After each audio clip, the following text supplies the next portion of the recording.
Well, interest rates are falling and the market is thawing. And so I'm going to talk about zoning.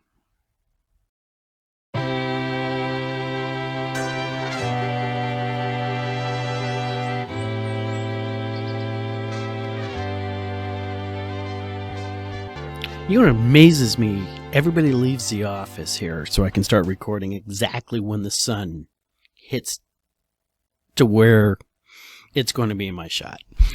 Hi, my name is Charles Ray Dawson. I'm the Associate Broker Residential Sales Manager of ProStar Realty. This is the Unnamed Real Estate Podcast, episode 149. And I hope nobody noticed last week I kept saying 168 or something like that. This week is 149, which means next week is going to be 150. So, I hope everybody's having a great and fun and wonderful prelude to Christmas. We got our company Christmas party out of the way. I got my post-Christmas party out of the way. I actually have a weekend with nothing scheduled. I don't even have people who want to go look at houses this weekend. I'm not sure what I'm going to do with myself. Do not tell the wife. Yes, nobody needs to know. This is just our little secret, you and me. All right, so... hey, wow, I'm just sort of blown away because I actually had to learn on Facebook about 30 minutes before I hit record about what happened on the Fed with the Fed meeting yesterday. And that's going to have a huge impact because the Fed signaled, one, they did not raise rates. And they actually also signaled that they were having three different 0.25, 1/4 interest rate cuts in 2024. And everybody loves that idea. Stock market rallied, the bond market rallied, and interest rates dropped yesterday. This is what we've been sort of looking at and projecting. Hey, interest rates are starting to trend down, all right? But now it's starting to really kick off. And, I've been using the term frozen for our real estate market for the last couple, month or so. And you guys might not know this, but ice makes noise. I'm not just talking, when you're walking on it and it starts cracking. If you just sit there as it settles once, it'll start making popping sounds.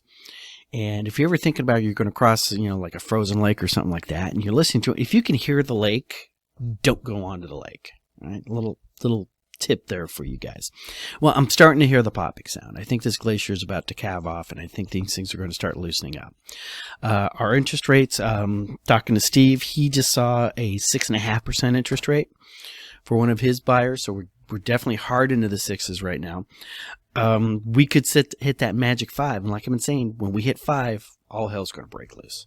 All right. I'm not saying 5%. I'm saying when you see that first number of your interest rate being a 5, like 5.75, 5.825, whatever it's going to be, you're really going to start seeing. Jeff, our lender here, and he sees the surge start coming in at when you see the interest rate hit 6.125. That's a sixth and an eighth. All right. He thinks that's the magic number. I think I'm a little bit more psychological than he is. I think that 5 number is going to have more of an impact. The same sort of pricing issue you see when people price something, $5.95, $5.99. It's that kind of thing.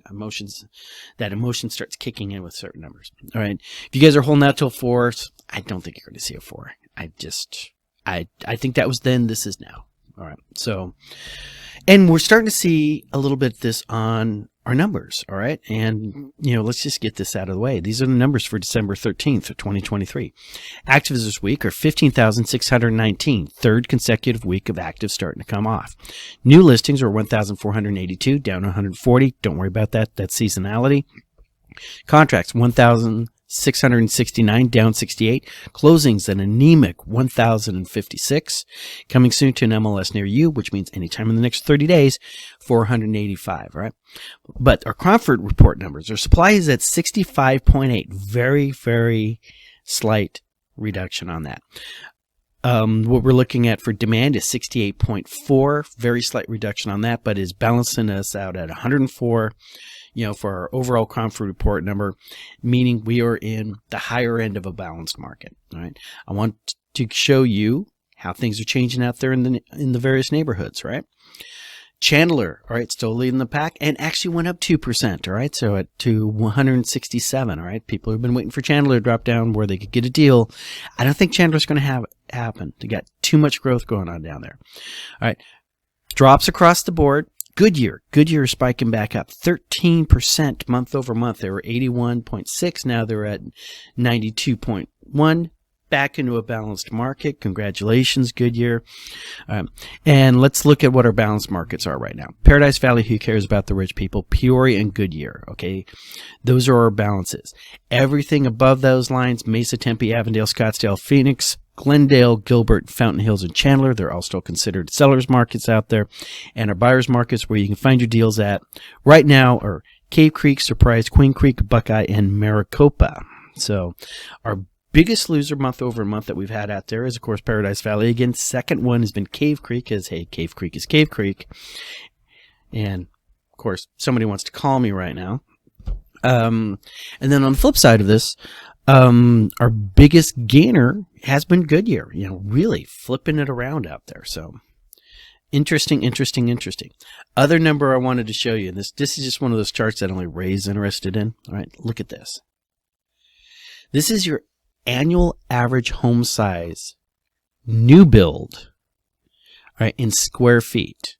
Right, these are the average home size for builders. All right, and I want you to just sort of see how this has been done. Back in January 2012, right, they were averaging about 2,400 square feet for every new house, new home design that they would put in.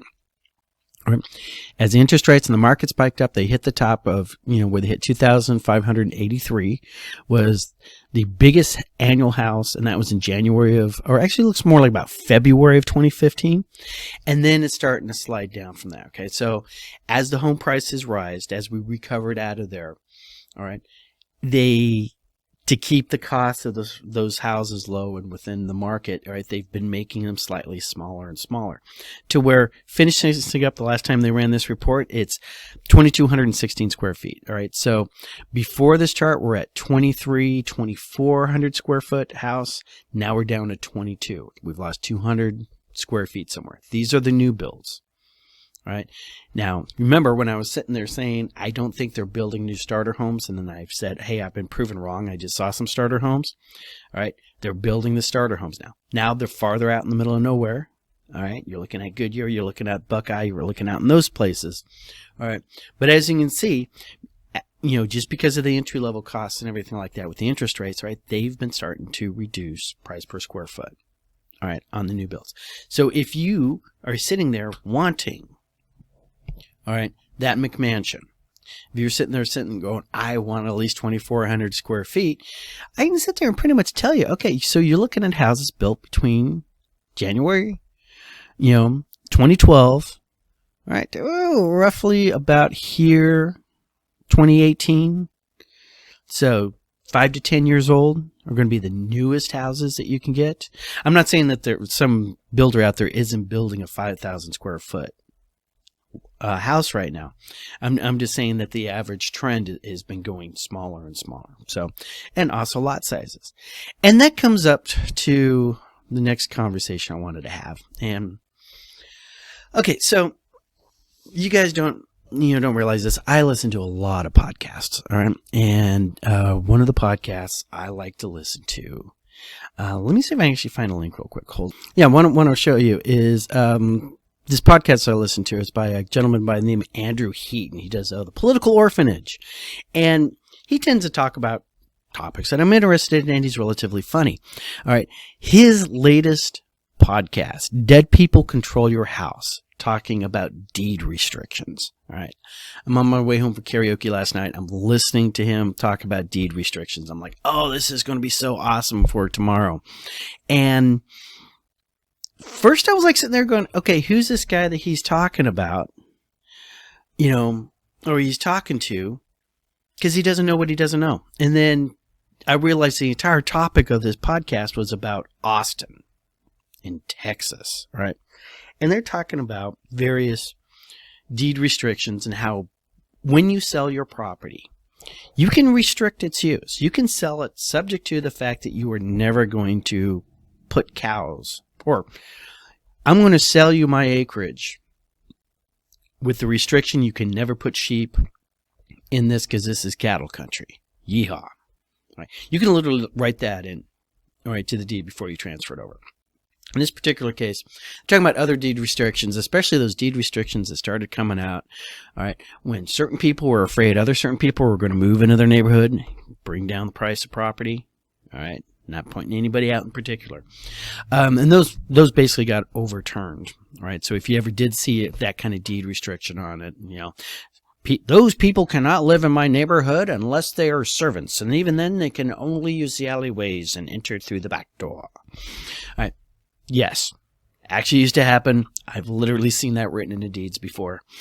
Nothing current, of course, but it's all immediately overridden. But it's a fun conversation. They talk a lot about zoning issues. He has a great conversation about Heaton is way more libertarian than I am when it comes to these things. He also mentions he's not a homeowner. All right, and to paraphrase Winston Churchill, if when you are a young renter, you're not against zoning, you have no heart. And when you're an old homeowner, if you're not all for zoning, you have no brain.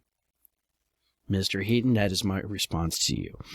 All right. Not that he'll ever find out about this, although I might put him in the show notes enough times they'll pop up on his radar. Anyways, so covering how zoning happens, how zoning gets put in there. NIMBYs, my favorite people, that's the not in my backyard crowd. All right. They're the ones who will sit there and vote. We need $50,000 million to be applied to drug rehab centers, and they'll vote for that, and they'll sign the petitions, and they'll be all about that. And then when they find out that rehab center is going in next door to them, all of a sudden they start losing their minds. All right. Those people. All right. Good conversation about that. Good conversation about zoning. Zoning actually does sort of help people. It helps create residential areas as opposed to meatpacking plants. All right. So, all right, that's an extreme. Okay. People always pointing out, Ray, you're always using the most extreme examples. Well, sometimes you have to be extreme to get the thought through people's head. All right. Now let's go with a more subtle on those things. All right. Zoning restrictions saying every house built in this area has to be at least 3,000 square feet. Okay, so what you're saying is you don't want first-time homebuyers living in this neighborhood. All right?